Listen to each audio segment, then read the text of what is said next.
Un plan contra Maduro. El presidente Trump brinda detalles de una reunión clave en Virginia con los altos mandos militares. Y en exclusiva para The Epoch Times, Eric Trump revela cómo los ataques a su familia pusieron en riesgo su empresa, su seguridad y la vida de su padre. Y Trump presenta un plan de 20 puntos para Israel y Hamás, buscando un fin histórico al conflicto en Gaza. Bajan los precios de medicamentos con una medida histórica que impacta a millones de familias. Mientras crece la tensión en Washington, un nuevo cierre del gobierno parece inminente. Y el presidente Trump lanza un fuerte mensaje militar que marca un giro en la estrategia global. Soy Pachi Valencia y le doy todos los detalles en Desde el Capitolio.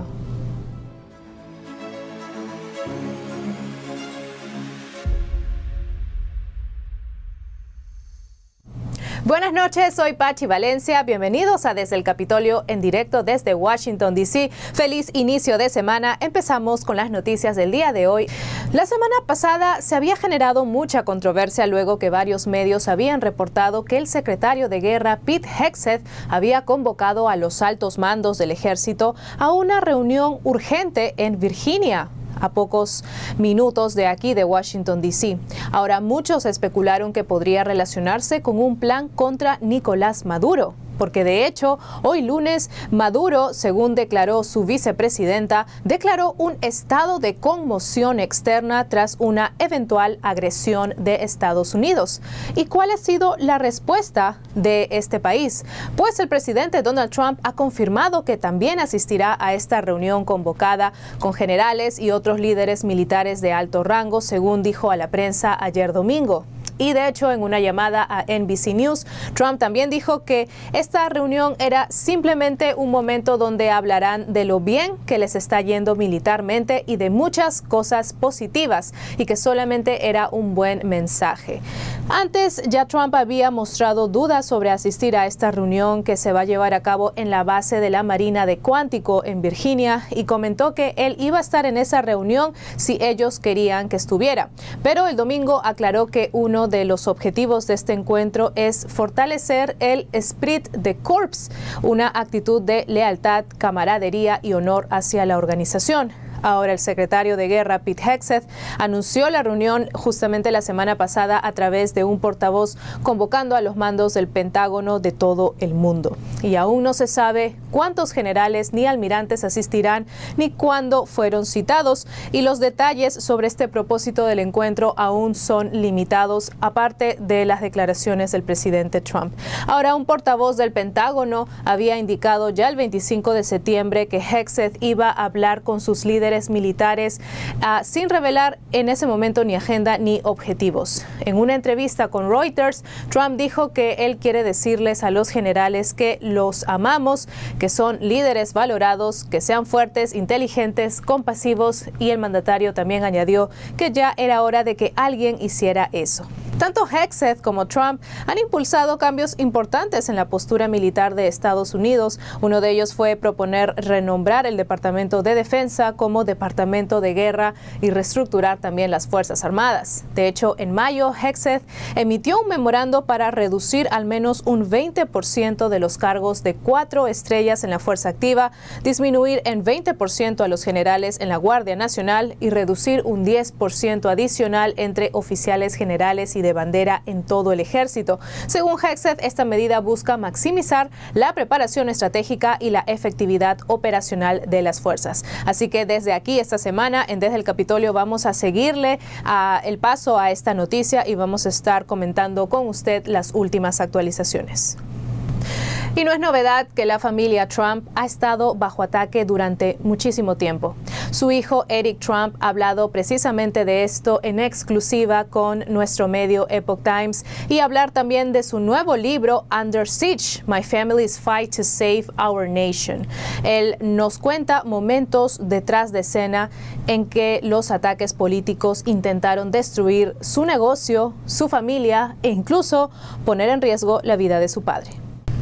Nunca voy a olvidar, mi padre me entregó la empresa cuando se fue a Washington, D.C. Quería que lo gestionara todo y yo nunca pensé que sería la persona sin protección constitucional. Ya sabes, el presidente de Estados Unidos tiene protección constitucional, pero yo no la tenía y me convertí en la persona más citada en posiblemente la historia de Estados Unidos. Recibí 112 citaciones en muy poco tiempo y eran citaciones importantes del Senado, del Congreso, de los fiscales generales más importantes del país. Ellos querían que nuestra familia cerrara sus negocios, querían que nos declararan en bancarrota, querían ver a mi padre en la cárcel, querían verme a mí en la cárcel, querían que el nombre de Trump desapareciera de todos los edificios del mundo, querían romper todas nuestras relaciones, romper los lazos familiares que tengo con mis hermanos, querían romper su relación con Melania, allanaron nuestras casas, intentaron destituirlo, nos sacaron de Twitter, Instagram y X y usaron al Departamento de Justicia como arma, espiaron su campaña, inventaron la colusión con Rusia, inventaron los expedientes sucios, los sacaron de la boleta electoral en Colorado y luego los sacaron de la boleta electoral en Maine. Y luego tuvieron como cuántas acusaciones, creo que 91 acusaciones en el condado de Fulton, en el extremo izquierdo de la ciudad de Nueva York y en Washington, D.C. Le tomaron una foto policial y luego intentaron matarlo. Y eso es lo que intentaron hacerle a nuestra familia. Intentaron matar a nuestra familia. Intentaron acabar con el movimiento MAGA. Y hace 2 semanas ya vieron lo que le hicieron a Charlie Kirk. Fue lo mismo. Querían silenciar su voz y de eso se trata este libro. Son las miles de historias tras bambalinas de cómo intentaron desmantelar nuestra familia y el mayor movimiento político de la historia estadounidense. Eric Trump dice que estos ataques no solo afectaron su negocio, sino que también transformaron a su familia, haciéndolos más fuertes y resilientes frente a la adversidad. Para ser sincero, creo que probablemente nos convirtió en rocas. Probablemente me desensibilizó. Recuerdo la primera vez que recibí una citación y casi me dolió. Pero luego, después de la 10ª citación, pensé, bueno, aquí vamos de nuevo. Y ya conozco el juego. Y es todo un juego. No es un juego divertido, no es un juego agradable, pero es un juego y empiezas a compartimentarlo como exactamente eso. Y es malvado. Hay gente enferma en el otro bando. Había gente que quería destruir este país. Había gente que quería destruir a un hombre solo por tener diferencias de opinión. Primero intentaron reírse de él, burlarse de él. ¿Recuerdan eso de la escena de corresponsales de la Casa Blanca? Luego intentaron silenciarlo. Lo sacaron de las redes sociales. O sea, Boko Haram, el Ayatolá, los talibanes, Hezbollah, todos tenían cuentas de Twitter, pero adivinen quién no. El presidente número 45 de Estados Unidos. Él no podía tener una cuenta de Facebook. Le escribían cartas a mi esposa diciendo, si hablas de Donald Trump en YouTube, te vamos a deshacer. Y luego empezaron a ejercer la violencia física sobre él porque no pudieron atraparlo con recursos legales. Así que, pues fue una batalla loca, una batalla muy loca, una batalla que ganamos contra todo pronóstico. Eric también recuerda momentos muy oscuros durante los juicios en Nueva York y cómo su padre, a pesar de todo, mantenía la esperanza y la determinación de ganar. Me senté a su lado todos los días durante los juicios en Nueva York y recuerdo que se pusieron de pie y leyeron 34 acusaciones, que eran todas simplemente falsas. El juez estaba corrupto, su hija trabajaba para el otro lado, así que él estaba todo amordazado. Yo era la única persona que no estaba amordazada, así que todos los días estaba en las escaleras del juzgado gritando sobre lo amañado que estaba todo este juicio. Y recuerdo que después de las 34 condenas por delitos graves, se dio la vuelta y me estrechó la mano. Salimos juntos, nos subimos al coche porque estábamos yendo a un evento benéfico. Estábamos en el juzgado de día y recaudando fondos de noche. Estábamos yendo de campaña. Y recuerdo que tan pronto como nos subimos, me miró y me dijo, no sé cómo, pero vamos a ganar. Y no estaba hablando solo del caso judicial, sino de las elecciones en general. Y tenías a todos estos periodistas presentes en los juzgados y le daban 0 posibilidades. Y es curioso porque en su juventud él escribió El arte de la negociación y su segundo libro era El arte de la recuperación, donde hablaba de su carrera empresarial en los años 90, cuando todos pensaban que él estaba en la ruina. Y es el paralelo perfecto. Este fue realmente la recuperación, el regreso. Nadie hubiera pensado jamás que un tipo que acaba de ser acusado de 91 delitos graves sin haber hecho nada malo porque teníamos un sistema totalmente armado en su contra, podría llegar a ser presidente. Y no solo se convirtió en presidente, sino que ganó en todos los estados claves. Ganó el voto popular, los estados del país que se inclinaron hacia la derecha. Ganamos 11 condados de California que nunca habían sido republicanos. Y en Miami-Dade, que no había sido republicano en 37 años, ganamos por un 11%. Así que no fue solo una victoria pequeña, fue realmente grande. Y si quieres hablar del arte del regreso, este fue un gran presagio en sus primeros años. Y cuando puso el título a ese libro, yo creo que exactamente es donde estábamos hace un año. Eric también reflexiona sobre los peligros físicos que enfrentaron, desde amenazas de violencia hasta intentos de asesinato, y cómo estas experiencias fortalecieron su determinación de proteger la voz de su familia y del movimiento MAGA. Yo recibí muchas críticas unas 6 semanas antes de Butler, cuando dije, miren, no me sorprendería que intentaran causarme daño físico. Y lo habían intentado todo. Primero intentaron reírse de él y decir que nunca lo iba a lograr. Recuerdo que Barack Obama dijo que Donald Trump no era un tipo serio. Y esto viene de un organizador comunitario, dime. Alguien que nunca ha construido nada en su vida. Y luego obviamente intentaron silenciar a mi padre y toda la guerra legal no funcionó. Y dije, miren, lo lógico es recurrir a la violencia. Lo dije en Hannity, porque eso es lo que hacen. Cuando pierden la narrativa, recurren a la violencia. Y acerté. Y me bombardearon por completo. Me dijeron, eres un alarmista. Pero efectivamente, 6 semanas después, ya sabes, pasó lo de Butler.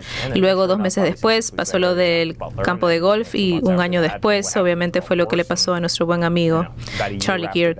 Así que vivimos en tiempos de locura. Y nunca imaginé que el país llegaría a este punto al mismo tiempo. Pero les puedo asegurar que universalmente la gente está harta de los juegos y las tonterías, y todos lo están viendo.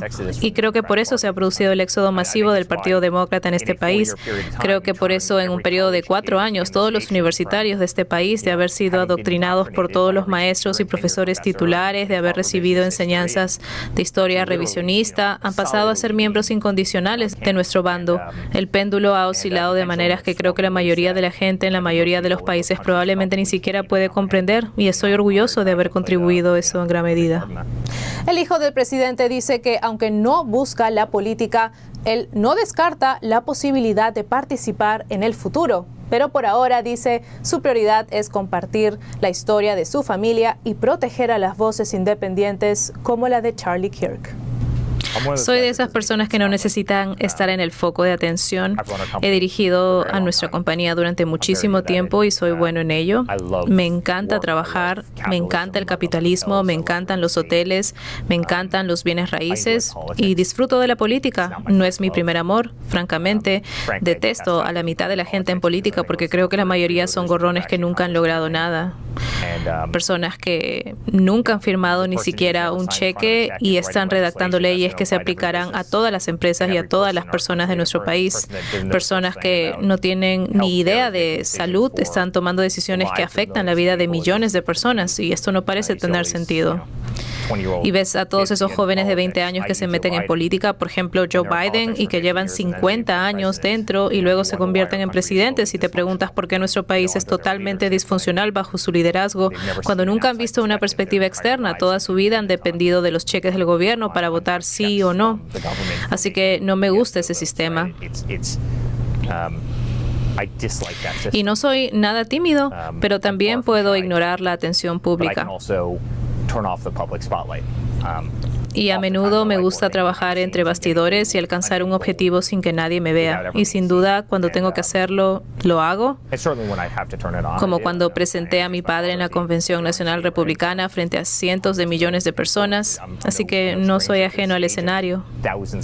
He hecho muchos rallies, pero también fui la primera persona en llamar a mi padre el día que ganamos, el 6 de noviembre. Temprano en la mañana, aún no habíamos dormido, y le dije, papá, te quiero muchísimo, felicidades. Ganamos el Super Bowl, ha sido el mayor honor de mi vida estar en el escenario, pero voy a volver a nuestra empresa, voy a volver a trabajar, el país está en buenas manos y sabes que el negocio estará en buenas manos.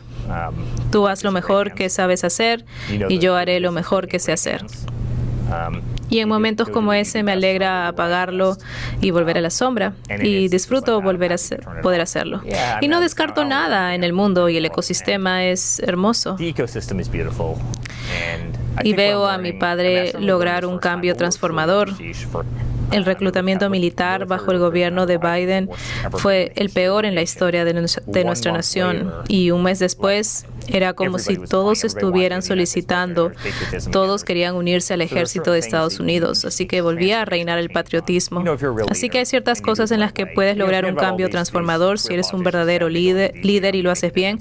Pero olvídate de esos políticos de carrera que dicen voy a Washington, D.C. y voy a marcar la diferencia, porque la mayoría cae presa de la turba de D.C.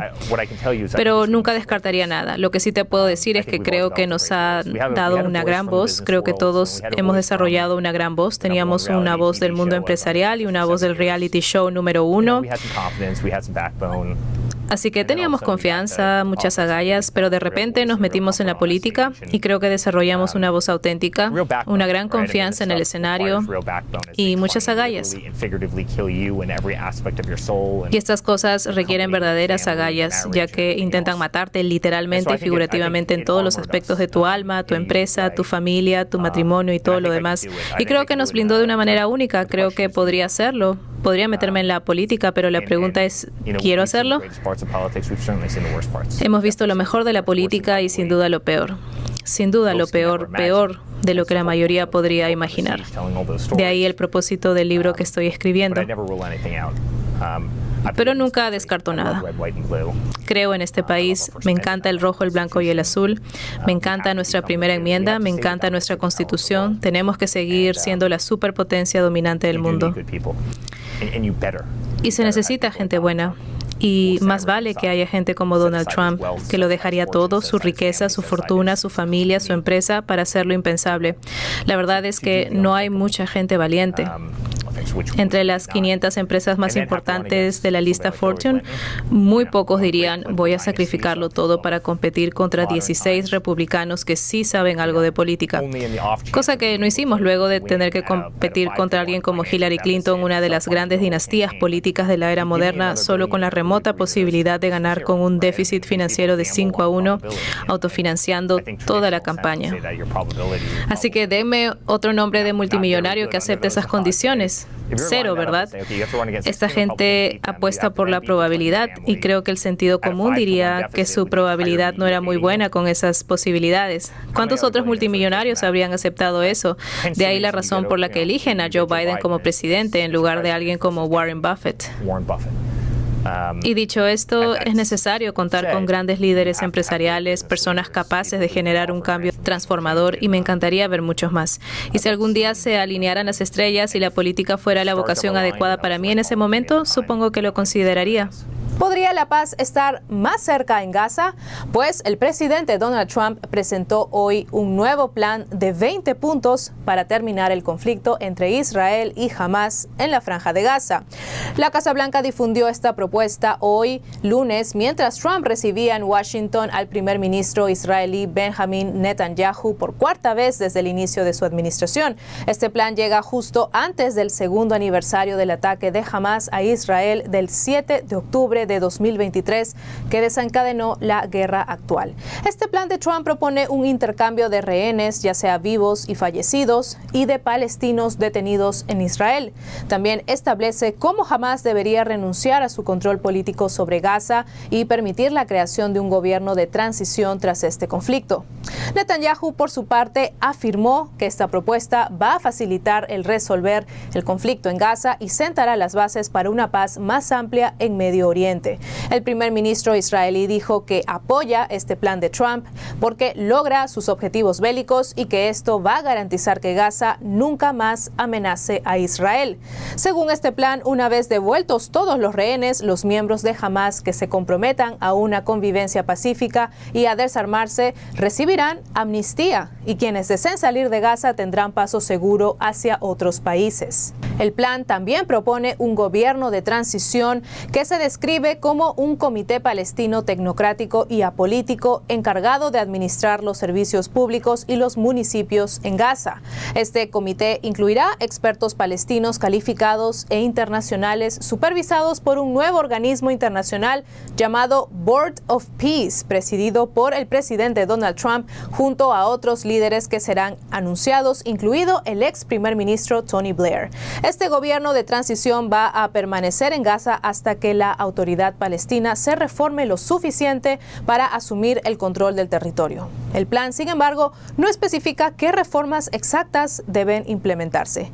Y otro punto clave es que nadie va a ser obligado a abandonar Gaza y quienes decidan irse podrán regresar libremente. El mandatario desafió a los palestinos y dijo que los reta a asumir la responsabilidad de su destino porque eso es lo que Estados Unidos les está dando.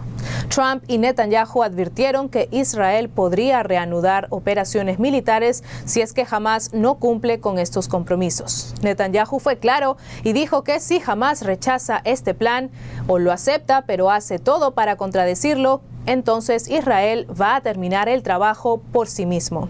Durante esta conferencia conjunta, Trump también dejó claro que Hamás no tendrá ningún papel en el gobierno de Gaza bajo este plan y destacó la destrucción de la infraestructura terrorista, la capacitación de policías locales y un retiro gradual de las fuerzas israelíes coordinado con la nueva autoridad de transición. Trump aseguró que Hamás desea llegar a un acuerdo y agradeció a Netanyahu por aceptar esta propuesta. Dijo que esto es un día histórico para la paz y que se va a llamar la paz eterna en Medio Oriente.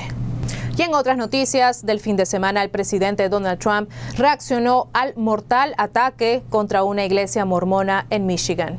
El domingo, el mandatario pidió terminar con la epidemia de violencia, así lo calificó, y señaló que esto era un ataque dirigido contra los cristianos. Trump escribió en Truth Social que fue informado sobre este tiroteo y que el FBI llegó inmediatamente al lugar. También señaló que su administración va a mantener al público informado y pidió orar por las víctimas y sus familias.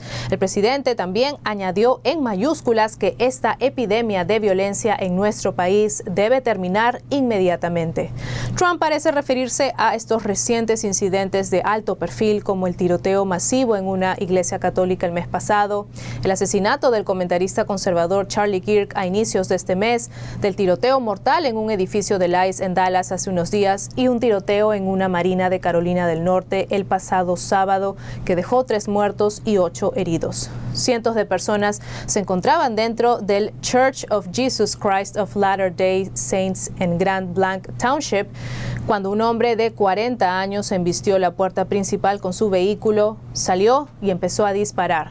Esto fue informado por el jefe de policía William Renier en conferencia de prensa. Se cree que el sospechoso también incendió la iglesia. Los videos publicados muestran llamas y humo durante horas antes de que los bomberos apagaran el fuego. Los equipos de emergencia también estaban revisando entre los escombros para buscar posibles víctimas. Este sospechoso usó un rifle de asalto durante el ataque. Este tipo de arma permite un fuego automático selectivo, pero las ametralladoras fueron prácticamente prohibidas en 1986 y solo las fabricadas antes de ese año pueden tener civiles, siendo raras y caras de conseguir. Ahora la iglesia, que está rodeada de un estacionamiento y un gran jardín, se ubica cerca de áreas residenciales y de un salón de los testigos de Jehová.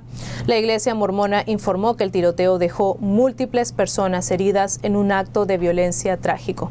Funcionarios estatales y federales, como el director del FBI, dijo que esta violencia en un lugar de culto es un acto cobarde y criminal, mientras que la fiscal general Pam Bondi calificó esta violencia como desgarradora y escalofriante. La gobernadora de Michigan, Gretchen Whitmer, por su parte, agradeció a los primeros respondedores y afirmó que la violencia en lugares de culto es inaceptable. La policía aún no ha determinado el motivo del incendio ni del tiroteo. El presidente Trump anunció hoy por la mañana un acuerdo con la farmacéutica Pfizer para reducir el costo de varios de sus medicamentos. Según el mandatario, este pacto permitirá que contribuyentes y consumidores en Estados Unidos ahorren cientos de millones de dólares cada año. Escuchemos lo que dijo el secretario de Salud, Robert F. Kennedy Jr. Nos negamos a que los ciudadanos más vulnerables sigan pagando un precio inimaginable por los avances farmacéuticos mundiales que nosotros mismos pagamos. Esta política protege a los enfermos crónicos que han soportado el alto costo de los medicamentos durante demasiado tiempo. Es una señal para cada familia estadounidense de que finalmente priorizamos su salud y seguridad financiera. Y establece también un nuevo estándar. No extenderemos más cheques en blanco a la industria farmacéutica. Ninguna familia debería verse obligada a elegir entre surtir una receta y poner una comida en su mesa.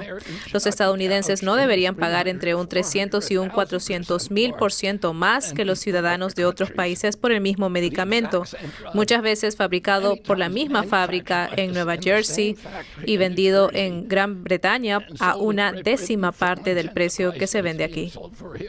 En mayo, Trump firmó una orden ejecutiva que obliga a las empresas a vender medicamentos al precio más bajo disponible en naciones desarrolladas, y Pfizer es la primera en aceptar.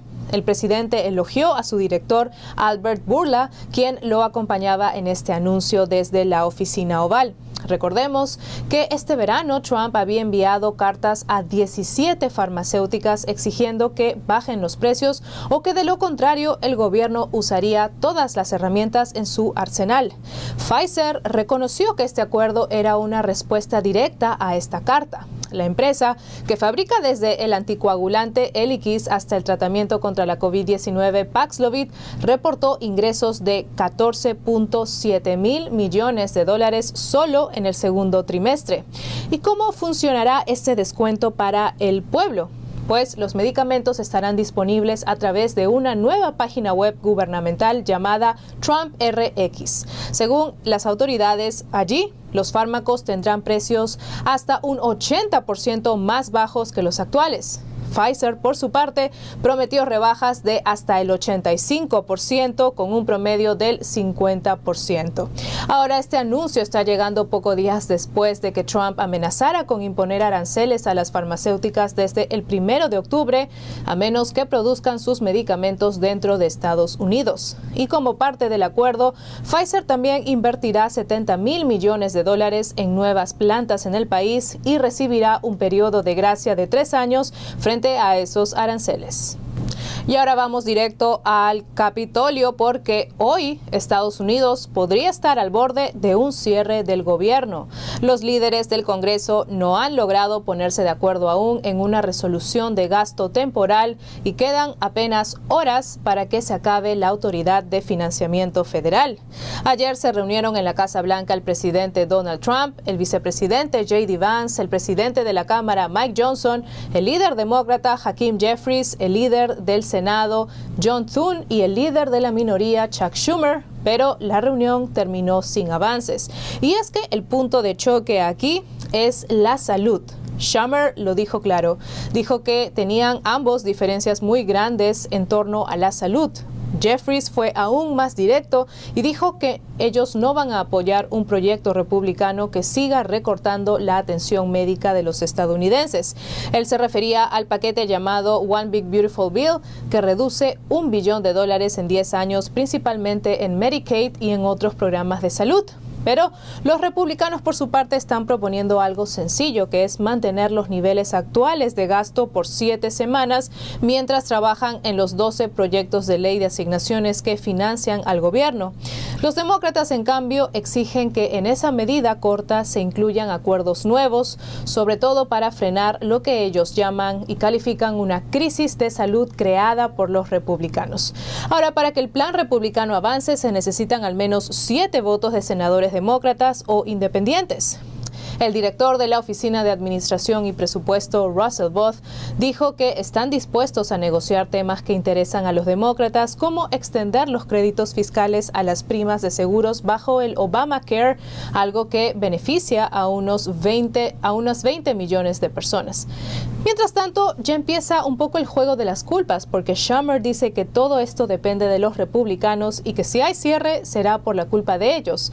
El vicepresidente Vance está acusando a los demócratas de negarse a hacer lo correcto. Pero hoy el presidente Donald Trump, en medio de su anuncio sobre las medidas de precios bajos para los medicamentos, dijo que era probable que haya un cierre del gobierno. Escuchemos lo que dijo. Probablemente tendremos un cierre, porque una de las cosas que quieren los demócratas es dar un Medicare Cadillac increíble a los inmigrantes ilegales, y eso los mantiene viniendo a nuestro país, como pasa en California, y ningún país puede permitírselo, ningún país. Los demócratas lo están cerrando, nosotros no. No queremos que se cierre porque tenemos el mejor periodo de tiempo de la historia. Les digo, tenemos 17 billones de dólares invertidos, así que quienes menos quieren que se cierre somos nosotros. Dicho esto, podemos hacer cosas durante el cierre que son irreversibles, malas para ellos e irreversibles debido a ellos, como recortar a un gran número de personas, recortar cosas que les gustan a ellos, recortar programas que les gustan a ellos. Y todos ustedes conocen a Russell Vought, quien se ha vuelto muy popular últimamente porque puede recortar el presupuesto a un nivel que no se podría hacer de otra manera. Así que están asumiendo un riesgo con el cierre, porque debido al cierre podemos hacer cosas en el ámbito médico y de otras maneras, incluyendo beneficios, podemos recortar a un gran número de personas. Pero no queremos hacer eso. Pero no queremos fraude, despilfarro ni abuso. Asimismo, el presidente también dijo que podría despedir a muchos trabajadores federales si es que el gobierno cierra mañana 1 de octubre. Ahora, durante estos cierres gubernamentales, recordemos que muchos empleados federales se encuentran en licencia sin goce de sueldo y quienes deban presentarse a trabajar para prestar servicios esenciales lo hacen sin remuneración. Cuando ya se restablece esta financiación es que se les devuelve el salario retroactivo. Pero la semana pasada, la Casa Blanca ya había ordenado a las agencias que prepararan planes de despidos en caso de que el gobierno cerrara. Otro sector que se vería sumamente afectado por este cierre del gobierno serían también las aerolíneas, porque ellos han lanzado una advertencia que si el gobierno se cierra, los vuelos podrían retrasarse, ya que los controladores aéreos y otros empleados federales tendrían que trabajar sin recibir sueldo o incluso quedarían en suspensión. Este cierre parcial del gobierno empezaría a las 12:01 de la madrugada del miércoles si es que el Congreso no aprueba el acuerdo de financiamiento. La Asociación Airlines for America, que agrupa a las grandes compañías como United Airlines, Delta, American, Southwest, Alaska, JetBlue, UPS, FedEx, Atlas Air y Hawaiian Airlines, advirtió que el impacto sería inmediato, más esperas en aeropuertos y problemas en las operaciones. Además, el grupo recordó que esta amenaza de cierre llega justo cuando se aprobó un plan de $12.5 mil millones para modernizar el sistema del control aéreo. Por eso es que están pidiendo a los líderes políticos que actúen rápido y con buena fe para mantener al gobierno abierto más allá del 1 de octubre. Según ellos, los viajeros y los trabajadores y el propio sistema de aviación merecen continuidad.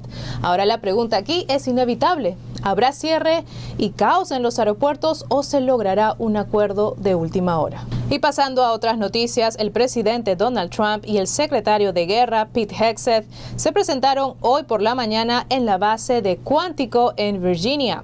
Allí, frente a cientos de generales, almirantes y altos mandos militares, trazaron la ruta de cómo quieren transformar la cultura y las políticas de las Fuerzas Armadas. Trump empezó destacando que el reclutamiento y la retención de tropas están mejorando. El mandatario dijo que eso se debe al aumento en el gasto de defensa y a la apuesta por nuevas armas y tecnologías. Escuchemos. Fabricamos el mejor equipo del mundo, pero deben hacerlo más rápido. Tenemos pedidos para el F-35, tenemos pedidos para todo. El nuevo F-47 tenemos pedidos para todo, pero deben hacerlo más rápido, mucho más rápido. La munición debe fabricarse más rápido. En los próximos meses haremos aún más anuncios históricos para consolidar plenamente la identidad del Departamento de Guerra. Trump también habló de la construcción del llamado Golden Dome, que es un escudo antimisiles que se había anunciado hace un par de meses. También anunció que la Marina planea construir 19 nuevos buques de guerra en el próximo año. Trump defendió además el uso de movilizaciones militares para proteger instalaciones federales en ciudades como Los Ángeles y para ayudar a combatir el crimen en Washington. Incluso adelantó que podrían desplegar tropas en otras urbes conflictivas como Chicago y Portland. Todo esto forma parte de un cambio más amplio, la reestructuración cultural y de liderazgo dentro de las Fuerzas Armadas. Un ejemplo claro es que el gobierno ya no llama al Pentágono Departamento de Defensa, sino Departamento de Guerra. Y para Trump, ese nombre dijo que detiene las guerras porque refleja de frente la misión militar. Ahora, por su parte, Pete Hegseth fue contundente durante esta reunión. Él criticó la caída en los estándares de condición física y de disciplina y lo que él llamó de la agenda woke dentro de las filas militares. También lanzó una nueva regla de oro: hacer por tu unidad lo que querrías que hicieran por la unidad de tu propio hijo. Escuchemos. Durante demasiado tiempo hemos ascendido a demasiados líderes uniformados por razones equivocadas, basándonos en su raza, basándonos en cuotas de género y en supuestos logros históricos. Hemos fingido que las armas de combate y las armas no combatientes son lo mismo. Hemos eliminado a los llamados líderes tóxicos bajo el pretexto de evaluaciones psicológicas de doble ciego, promoviendo en cambio a conformistas reacios al riesgo y dispuestos a aceptar la situación. Ustedes digan, el departamento lo hizo, los líderes políticos insensatos e imprudentes se equivocaron de rumbo y perdimos el rumbo. Nos convertimos en el departamento woke, pero ya no. Francamente, es agotador observar formaciones de combate o cualquier formación y ver tropas gordas. Asimismo, es completamente inaceptable ver generales y almirantes gordos en los pasillos del Pentágono y en los mandos principales de todo el país y del mundo. Es una mala imagen, es feo y no refleja nuestra esencia. Así que ya seas un ranger aerotransportado o un ranger de silla, un soldado raso recién llegado o un general de 4 estrellas, debes cumplir con los estándares de altura y peso y aprobar las pruebas de aptitud física. Y por eso hoy, bajo mi dirección, se acabó la era de la apariencia poco profesional. Se acabaron las barbas. Se acabó la era de los perfiles de afeitado desenfrenados y ridículos. En resumen, si no cumples con el nivel físico masculino, los estándares físicos para puestos de combate, o no pueden pasar una prueba de aptitud física o no quieres afeitarte y lucir profesional, es hora de un nuevo puesto o una nueva profesión. Durante estos comentarios el martes, Hegseth también anunció planes para reformar las políticas del inspector general y de igualdad de oportunidades del departamento, pasando a lo que él llamó una política de no más andar con pies de plomo. Estas fueron todas las noticias de hoy. Gracias por acompañarnos en este episodio y recuerde seguir a Desde el Capitolio en todas nuestras redes sociales, darle me gusta a este video y dejar sus opiniones debajo. Y si aún no se ha suscrito a este canal, hágalo ahora y no olvide activar las notificaciones para estar siempre informado sobre lo que sucede en Washington y cómo afecta a la comunidad hispana. Yo soy Pachi Valencia y nos vemos mañana con más información en Desde el Capitolio. Buenas noches.